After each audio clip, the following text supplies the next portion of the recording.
In this video, I'll show you how to export your project as MP4 on Final Cut Pro. And if you find this video helpful, please do not forget to like and subscribe.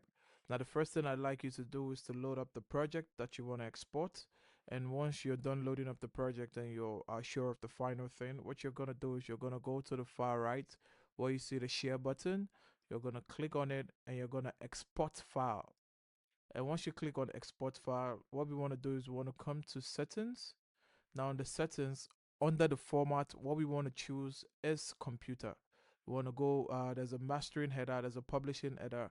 Under the publishing header, you're going to choose computer. And once you choose computer, you should see the format name change here to MP4.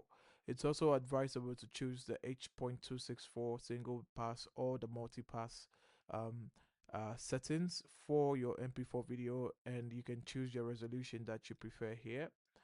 And once you're done, what you're going to do is you're going to press next. And once you press next, it's going to ask you where you want to save the project to. And once you click on save, it's going to run and then save your project. Now that's how to export as MP4 on Final Cut Pro. If you do find this video helpful, please do not forget to like and subscribe, and I'll see you in the next one.